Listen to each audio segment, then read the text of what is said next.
Hello everybody, this is Baron the Bear, and this is going to be another video guide for the mobile game Whiteout Survival. This is going to be about the Crazy Joe event, okay? If you like my content, please like and subscribe. Hit the bell notification for future content. I do have pinned comments a lot of times in my videos. I highly recommend checking those out for useful links. There will be a Discord, Facebook link for the game in those pinned comments in this video. I might even have future videos. If I gotta remake this video for some other content or changes they make to this event, I will have that video in a future time in those pinned comments as well. Thank you for your support, and I'm going to go over the basics. I don't want to keep you too long with this. We're going to go first important thing. I always recommend checking out your calendar. I guess it's a 3-day event. It's Crazy Joe, so that's always good to know. Also want to make note is there's a clock. There's a UTC clock. Time clock. If your alliance is doing these activities, I highly recommend them using this UTC clock, and you can just go to the calendar anytime and see that clock and then do your math on your time zone where you're at. This is universal time, so it's very important. I might even make a video on that. It's very important to understand using this clock. All right, we're going to go to the event. Crazy Joe.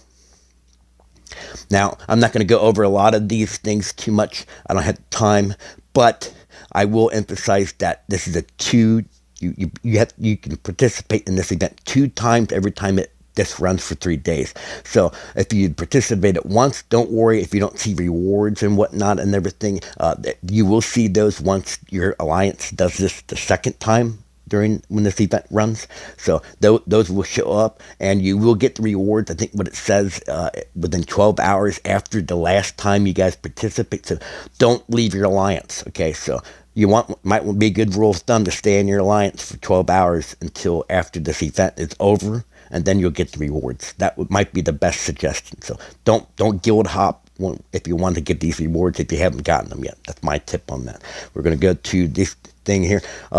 Rules, always click the exclamation mark in the very top corner. Always click that. Read this stuff. I'm not going to go over too much. What I got from this is if you're an R4 or higher in your alliance, you really want to set up times where send out mail, find out what's the best time for your players to get. You want all participation as much as possible for this event. So I would recommend maybe the first time at a different time and the second time at another time, maybe even one close to reset. A lot of people get on during the reset, so that's a good tip. Also, I want to point out is it does say something here about the wording here is a little, it's hard for me to understand too much, but I will say that from my experience, if you early in these waves, it's probably not best to send out and reinforce other players. You're not going to get many points because most likely those players are going to be able to defend in the very early stages, so keep that in mind. This is very difficult in this game. Select the event difficulty. You don't need, I think they don't even have to have that right now. Setting 1 is going to be, it's brutal. I mean, I didn't survive past 11, the wave, so keep that in mind. When reinforce, okay, yeah, I discussed all that. Basically, you can read on that more if you want. I'm going to kind of make this video faster. I'm going to show you the Facebook information. That's why I recommend always checking their Facebook. Give me one quick second. After I go over this, I will give a bonus tip that's going to help you if you are in trouble during this event. Shields don't work. I'm just going to go over a little bit here.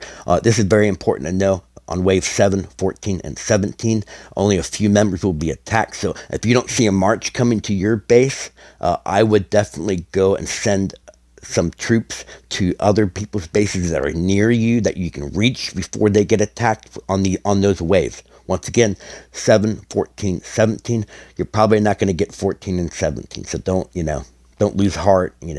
This is not easy. So a higher, the more you progress through the game, you'll do better. Wave 7 is probably where you're going to want to focus. Okay, if you're not getting attacked on wave 7, send it to someone who is. That's my advice. On wave 10 and 20, I don't know, I had some issues with this, and when I first tested this event out, when I first played it, I'll go over that in the future. I do try to make some videos on updates and stuff, so check out those as well. On wave 10, here's a really important tip. You want to send your strongest player in your alliance. You want them to go into the headquarters first, because all their gear, their research, everything affects everyone else behind them. So they basically act like a rally leader for the headquarters at that point. So I emphasize this a lot. Send your best. Once he is in the Alliance headquarters, have them post in the chat, I'm in or something. Acknowledge it. Everyone can then go in after him. So that's going to help you a lot. That's a good tip. That's on 10 and 20. I don't know. I had some issues. I noticed maybe they've corrected. I know they did some changes in the updates. I might put a link to that video I'm going to make in the future. I don't know. Let's see what else. Okay, that's pretty much it. You can read this when you want. I'm not going to go. Last tip, guys. I promise this is it. This is going to help you if you're in trouble.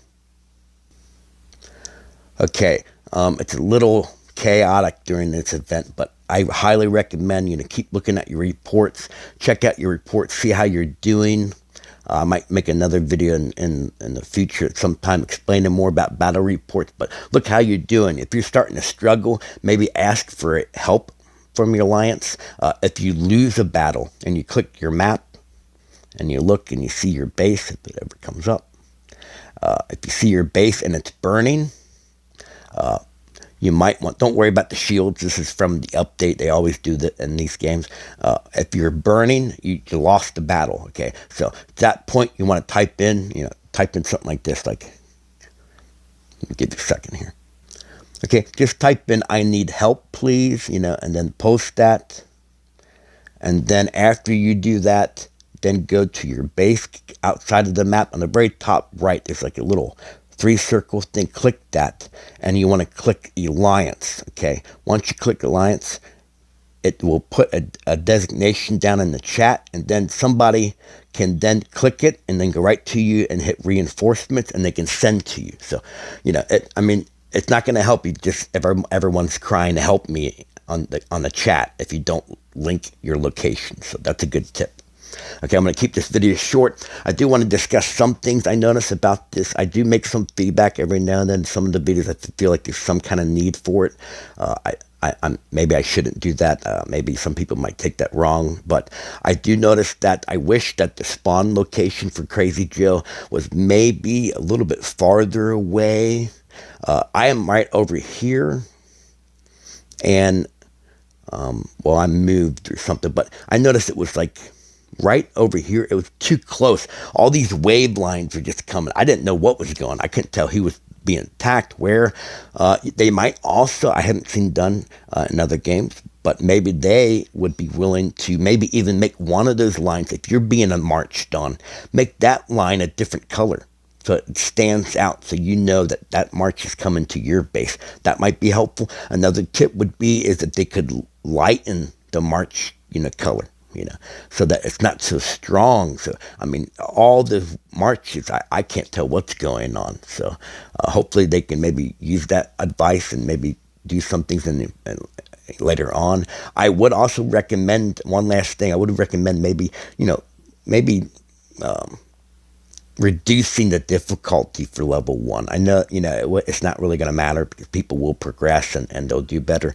But I don't know. It seems kind of brutal right now. If half the waves wipe out a whole alliance right off the bat, it's important for players to be able to play these events and really try to feel like they're accomplished a little bit. So maybe just a little bit of tweaking with the power level difficulties for that maybe could be useful. I don't know. I just wanted to put that out. Anyway, it's Bear and the Bear. If you like my content, I appreciate the support. And make sure you like and subscribe and hit the bell notifications. And I'll talk to you guys later.